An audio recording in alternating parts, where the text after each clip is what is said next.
حسین صاحب، ابھی آپ نے عوام کی طاقت کی بات کی، اور اس وقت پاکستان میں ایک تحریک چل رہی ہے جس کا نام ہے پاکستان ڈیموکریٹک موومنٹ، جو کہ عوام کی طاقت کے لیے جدوجہد کر رہی ہے۔ بٹ ہم دیکھتے ہیں کہ پہلے وہ اعلان کرتے ہیں کہ 31 جنوری کو استعفے دے دیں گے، پھر ہمیں نظر آتا ہے کہ پیپلز پارٹی تو ووٹ آف نو کانفیڈنس کے حق میں، جبکہ مولانا فضل الرحمان صاحب ایجوٹیشن کی پالیٹکس کرنا چاہتے ہیں یا لانگ مارچ کی طرف جانا چاہتے ہیں۔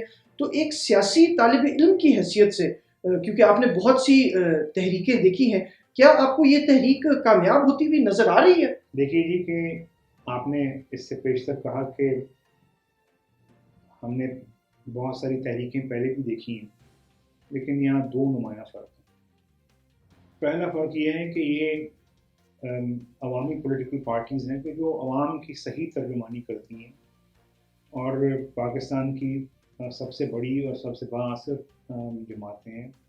اور پھر دوسری بات یہ کہ عوام جو ہے، آپ جو سرویز خود میڈیا کرتا ہے یا سوشل میڈیا پہ سرویز آتے ہیں، وہ آپ دیکھتے ہیں کہ عوام اس وقت اس حکومت کے بارے میں کیا رائے رکھتے ہیں۔ آپ یہ جانتے ہیں کہ عوام جو ہے وہ آج کل کس مشقت اور کس تکلیف سے دو چار ہیں، اور وہ کس کو اس کا ذمہ دار ٹھہراتے ہیں، اور اس وقت جو ہے وہ جھولیاں اٹھا کے مائیں بہنیں جو ہے نا کس کو بد دعا دیتی، اللہ تعالیٰ معاف کرے۔ اور یہ تو ایک بات ہوگی۔ دوسری بات یہ کہ یہ شاید پہلی تحریک ہے، بلکہ پہلی تحریک ہی ہے کہ جس کو اسٹیبلشمنٹ کی سرپرستی حاصل نہیں۔ انشاءاللہ تعالیٰ یہ کامیاب تو ہوگی، کیونکہ جینوئنلی عوام اس تحریک کے پیچھے ہیں۔ آپ یہ دیکھتے ہیں کہ خیبر پختونخوا میں، سندھ میں، بلوچستان میں، پنجاب میں، ریموٹ ترین ایریاز میں، حتیٰ کہ گلگت بلتستان میں جلسے ہوتے ہیں، کشمیر میں، آزاد کشمیر میں جلسے ہوتے ہیں، اور آپ دیکھتے ہیں کہ ریموٹ سے ریموٹ ترین ایریاز میں کتنے لوگ اکٹھے ہو جاتے ہیں، اور آپ یہ بھی دیکھتے ہیں کہ وہ کتنے چارج ہیں۔ لہٰذا اگر عوام جو ہے، جو کہ ماشاءاللہ ایک ریاست کا جو سب سے بڑا طاقت کا سرچشمہ ہوتا ہے وہی ریاست عوام ہوتے ہیں، جب وہ ایک چیز کے پیچھے ہو تو انشاءاللہ تعالیٰ کامیاب تو اس تحریک کو ہونا ہے۔ وہ ان ون وے ہو اور دی ادر، یہ جو ہے اپنا وقت بتائے گا اس چیز کو، لیکن انشاءاللہ تعالیٰ پہلی دفعہ ہم دیکھتے ہیں کہ جو ہے نا ایک تحریک چل رہی ہے کہ جو صرف عوام کے بل بوتے پر چل رہی ہے، اور آپ دیکھیں گے انشاءاللہ تعالیٰ کہ عوام ہی کی فتح ہو۔ آپ کو کیا لگتا ہے کہ ووٹ آف نو کانفیڈنس کے ذریعے یہ حکومت گر سکتی ہے؟ ایک بہت انفارچونیٹ بات ہے، اور وہ یہ کہ آپ نے دیکھا ہے کہ اس سے پیشتر جو vote of no confidence chairman senate کے خلاف ہوا، اس میں کس قسم کی شرمناک نتائج سامنے آئے، اور جو ہے نا کن وجوہات کی بنا پہ وہ شرمناک نتائج سامنے آئے۔ میرا خیال ہے کہ قوم اس سے بھی اچھی طرح آگاہ ہے، اور انفارچونیٹلی وہ جو ہے جو اس قسم کے جو عناصر ہیں ان کی سیاست میں امور کاروبار مملکت کے اندر، امور مملکت کے اندر جو دخل اندازی ہے وہ آج بھی بند نہیں ہوئی۔ اور جب بھی جو ہے اس وجہ سے آپ بات کرتے ہیں نو کانفیڈنس کی، تو آپ کو وہ ایلیمنٹس جو ہیں وہ اکاؤنٹ فار کرنے پڑتے ہیں، کہ وہاں پہ انفارچونیٹلی کچھ لوگ جو ہیں چاہے جو ہیں وہ اپنی مجبوریوں کی وجہ سے یا اور دیگر شرمناک وجوہات کی بنا پہ وہ عوامی نمائندے ہونے کے باوجود عوام کی امنگوں کے مطابق جو ہے وہ وہاں ووٹ نہیں کر رہے ہوتے، وہ اور جو ہے نا کچھ طاقتوں کے کہنے پر چل رہے ہوتے ہیں، اور یہ چیز جو ہے آپ کو سامنے رکھنی پڑے گی۔ حسین صاحب، آپ نے صرف سیاست کو قریب سے نہیں دیکھا بلکہ آپ نے پولیٹیکل وکٹمائزیشن کو بھی بہت قریب سے دیکھا ہے۔ 1999 میں جب آپ کی یقیناً بہت کم عمر تھی اور آپ کے والد صاحب میاں نواز شریف صاحب کی حکومت کو ہٹایا گیا، تو ہمیں معلوم ہے کہ اس وقت بھی آپ کو اریسٹ کیا گیا جبکہ کوئی چارج نہیں تھا، آپ کو ایک سیف ہاؤس میں رکھا گیا، اور آج بھی 20 سال بعد آپ اپنے ملک سے دور ہیں، آپ یہاں برطانیہ میں قیام کر رہے ہیں۔ تو یہ پولیٹیکل وکٹمائزیشن کے بارے میں آپ کیا کہیں گے کہ کیوں ہمارے ملک میں سیاست صرف سیاستدانوں کو ہی نہیں بلکہ ان کی فیملیز کو بھی انتشار کا نشانہ بنایا جاتا ہے؟ جہاں تک حسین نواز شریف کا تعلق ہے، تو وہ ایک انتہائی چھوٹا سا انسان ہے، اور اگر اس کو قید تنہائی میں کافی عرصہ رکھا بھی گیا، اور پھر اس کے بعد یہ کہ 14 ماہ جو ہے بغیر کسی چارج کے جیل میں رکھا گیا، اس کے بعد اس کو جلا وطن کر دیے گئے، یہ سارے معاملات جو ہیں وہ اگر آپ ہو بھی گئے تو یہ کو بہت زیادہ اہمیت نہیں رکھتی. جو اس سے زیادہ شرمناک بات ہے وہ یہ کہ آپ محترمہ فاطمہ جناح مادر ملت رحمۃ اللہ علیہ اور حسین شہید سہروردی، آپ ان سے لے کے آپ دیکھیے کہ کس طریقے سے انہوں نے محترمہ فاطمہ جناح کو غدار کہا. حسین شہید سہروردی جو کہ قائد اعظم کے ساتھی تھے، ان کو یعنی کون سے جو ہے ان پہ بہتان نہیں لگائے گئے، اور ان کو اس وقت بھی آپ جانتے ہیں کہ کرپشن ہی کا الزام ان پہ لگا، اور پھر آپ یہ دیکھیں کہ وہ چھوڑ کے چلے گئے پاکستان. پھر اس کے بعد متعدد اور جو ہے سیاسی لیڈرز کے اوپر وزرائے اعظم کے ساتھ جو ہے نا کیا سلوک کیا گیا. آپ پھر اس کے بعد دیکھیے کہ بھٹو صاحب جو ہیں ان کو ایک سیاہ باب ہے جو ہے اس ملک کی تاریخ کا، تو ان کو پھانسی دی گئی جو کہ بالکل جو ہے انصاف قتل تھا. اور پھر آپ نے دیکھا کہ یہ ملک جو ہے اس میں بار بار مارشل لاء لگتے رہے، حکومتیں جاتی رہیں پہ حکومتوں کو، ہر بار میں نے تو یہی دیکھا ہے شاید ہی کوئی ایسی حکومت ہو کہ جس کو کرپشن کے علاوہ کسی الزام کے اوپر ان کو کرپشن کے علاوہ کسی الزام پر ان کو برخاست کیا گیا اور رخصت کیا گیا. میں نے ہمیشہ جو ہے کرپشن کے الزامات ہی جو ہے ہمیشہ لگتے ہوئے دیکھے.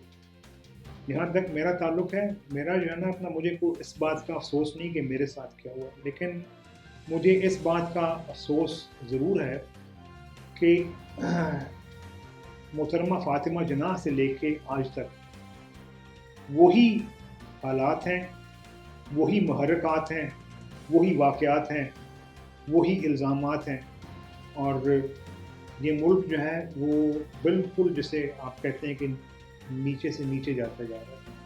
افسوس اس بات کا. اور میں یہ چاہوں گا کہ چلو ہمارے ساتھ تو جو ہو گیا سو ہو گیا، آئندہ اس چیز کا یہ سلسلہ بند ہونا چاہیے. آئندہ جو ہے امور مملکت میں اسٹیبلشمنٹ کی دخل اندازی بند ہونی چاہیے. امور مملکت جن لوگوں کو عوام سونپتے ہیں انہی کو چلانے چاہیے. ووٹ کو عزت ملنی چاہیے.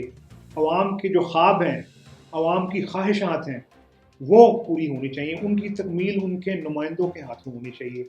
اور آپ نے یہ دیکھا ہے کہ کئی ایسے ممالک کے جو پاکستان سے کہیں پیچھے تھے، وہاں پہ چونکہ سسٹم جو ہے وہ صحیح ڈگر پہ چل نکلا، تو آج وہ مجھے افسوس سے کہنا پڑتا ہے کہ ہم سے کہیں آگے جا چکے ہیں، نہ صرف گورننس میں، نہ صرف جمہوریت میں، بلکہ معیشت میں.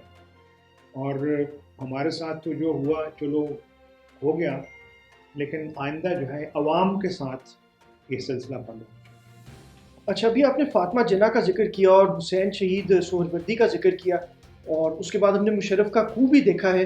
تو پاکستان میں کبھی جمہوریت پنپ نہیں سکی، تو کیا آپ کو لگتا ہے ریئلسٹکلی کہ مستقبل میں پاکستان میں ایک حقیقی جمہوریت ہو سکتی ہے؟ کوئی غیر حقیقی جمہوریت نہیں ہوتی، جمہوریت حقیقی ہی ہوتی ہے. اور جمہوریت وہاں ہوتی ہے کہ جہاں عوام جن کو مینڈیٹ دیتے ہیں ان کو عوام کے لیے کام کرنے کا موقع دیا جاتا ہے، جو ووٹ ہے اس کو عزت ملتی ہے. کیا وجہ ہے کہ اس ملک میں جمہوریت قائم نہ ہو سکے؟ آپ دیکھیے کہ ہمارے قریب پاکستان کے قریب کئی ممالک ہیں کہ جن میں یہ سسٹم جو ہے وہ بہترین چلا ہے. میں کس کی جو ہے مثال دوں یہاں پہ، لیکن ایسے ممالک ہیں کہ جہاں پہ فوجی آمریت تھی، اور کئی ممالک ہیں، کوئی ایک ملک نہیں ہے کہ جہاں لوگوں نے جو فوجی آمریت جو تھی یا امور مملکت میں جو دخل اندازی تھی اس کو انہوں نے جان لیا، اس کی وجوہات کو جان لیا، ان کے ذمہ داروں کو جان لیا، اور پھر اس کے بعد دے ٹک دیم ٹو ٹاسک. اور جس وقت جو ہے یہ سلسلہ مداخلت کا بند ہو گیا تو آپ دیکھیے پھر اس کے بعد ان ملکوں نے ترقی کی اور کر رہے ہیں جو ہے نا وہ ملک ترقی. اور آج یعنی ہماری عوام جو ہے جب اپنے آپ کو اسرٹ کریں گے اور جو ہے نا یہ چیز جان جائیں گے کہ اگرچہ کرپشن کا ہمیشہ الزام سیاست دانوں پہ لگا ہے، لیکن یہاں پہ جو دیگر جو اپنا آپ کی قوتیں ہیں جس قسم کی کرپشن وہ کرتی ہیں، اور آپ کے سامنے مثالیں آ چکی ہوئی ہیں. یہ جو جنرل عاصم سلیم باجوہ صاحب جو ہیں یہ کیا ہے، کسی ایک سیاستدان نے بھی جو ہے نا اس پیمانے پہ اگر کرپشن کی ہو تو آپ بتائیے ہمیں. لیکن بات یہ ہے کہ یہ پرسیپشن کی بات ہے، اور جس دن پاکستانی عوام کے اندر جو ہے یہ جذبہ جاگ اٹھے گا تو آپ دیکھیں گے کہ یہاں پہ کوئی تگودو نہیں ہوگی، کوئی یہاں پہ جو ہے اپنا لڑائی بھڑائی نہیں ہوگی. یہ اس دن ان لوگوں کو یہ احساس ہو جائے گا کہ قوم جو ہے یہ ان کو احساس ہو چکا ہے، پرسیپشن کریٹ ہو چکی ہے، قوم جاگ چکی ہے، اور وہ لوگ جو ہیں اسی دن جو ہے نا ان کی تمام تر جو یہ کاوشیں ہیں امور مملکت میں دخل اندازی کی، یہ وہیں ختم ہو گئی. میں تو جو ہے نا اس حد تک آپٹیمسٹک ہوں. بس یعنی ذرا نم ہو تو یہ مٹی بڑی زرخیز ہے ساتھی، یہی بات صرف یعنی ایک پرسیپشن کی بات ہے. عوام کو جو ہے اپنے ووٹ کی عزت خود لینا ہوگی، عوام کو اپنی طاقت خود لینا ہوگی، عوام کو اپنے آپ کو ایسرٹ کرنا ہوگا. دیر ہوتی جائے گی اس چیز میں، نقصانات ہمارے بڑھتے جائیں گے. نہیں کریں گے آپ ایسرٹ تو آپ پھر کسی اور کو اس کا الزام نہیں دے سکتے. اچھا حسین صاحب، میں آپ سے ایک اور پرسیپشن کے بارے میں بات کرنا چاہتا ہوں جو پاکستان کے بہت سارے حلقوں میں ایگزسٹ کرتی ہے، اور وہ یہ پرسیپشن ہے کہ جو شریف فیملی ہے، جو آپ کے والد صاحب ہیں، آپ کے چچا ہیں میاں شہباز شریف صاحب، وہ بہت امیر لوگ ہیں اور آپ کے پاس بھی بلینز آف پاؤنڈس کی پراپرٹیز ہیں لنڈن میں، دبئی میں، پاکستان میں. اور روز ہم ٹی وی ٹاک شوز پہ دیکھتے ہیں کہ اینکرز اور تجزیہ کار آتے ہیں اور وہ آپ کی ویلتھ کے بارے میں بات کرتے ہیں، اس کو ڈسکس کرتے ہیں. تو آج آپ ہمیں حقیقت بتا ہی دیں کہ کیا ایکچولی آپ کے پاس بلینز آف ڈالرز کی ویلتھ ہے؟ دیکھیے یہ بہت بڑی ایگزیجریشن ہے. الحمدللہ شریف خاندان جو ہے تو آج کا کاروبار نہیں. یہ میاں محمد شریف اللہ تعالیٰ انہیں غریق رحمت کرے، انہوں نے لاہور میں جو کاروبار کا آغاز کیا تھا، یہ آج سے کوئی یعنی 80 اور 90 کے درمیان جو ہے نا سال ہو چکے ہیں کہ جب یہ کاروبار کا آغاز کیا تھا. اور پھر اس کے بعد یہ کہ اللہ تعالیٰ نے پے در پہ کامیابیاں عطا فرمائی، اور یعنی یہ کام شروع ہوا تھا چھوٹی موٹی مشینری بنانے کے اس سے ایک پلانٹ سے، اور پھر مختلف جو ہے نا اپنا ٹیکنالوجیز جو ہیں وہ ایکوائر کرتے رہے. اور آپ شاید یہ جانتے ہوں کہ خود ملک امیر محمد خان صاحب نواب آف کالا باغ نے اس وقت کہا تھا اتفاق فاؤنڈریز میں ویٹ تھریشر بنانے کے لیے، اور یہ بات لیٹ 50s یا ارلی 60s کی ہے. وہ ٹیکنالوجی ایکوائر کی گئی اور ایکوائر کر کے وہ ٹیکنالوجی ویٹ تھریشر پاکستان میں بنایا گیا.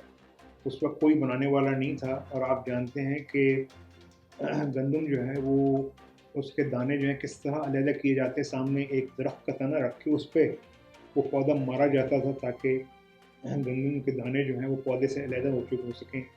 لیکن پھر ویٹ تھریشر جو ہے وہ ایک بہت عام سی جو ہے مشینری بن گئی، اور جہاں جہاں گندم اگتی تھی وہاں ویٹ تھریشر جاتا تھا. لہٰذا ہزاروں بلکہ لاکھوں ویٹ تھریشر جو ہے انہوں نے بیچے.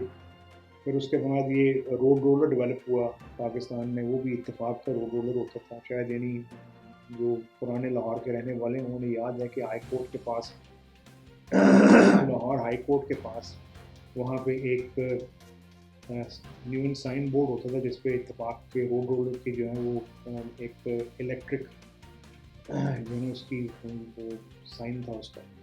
اور پھر اس کے علاوہ ویٹ تھریشر, روگ رولر, پھر کمبائن ہارویسٹر, نہ جانے کون کون سے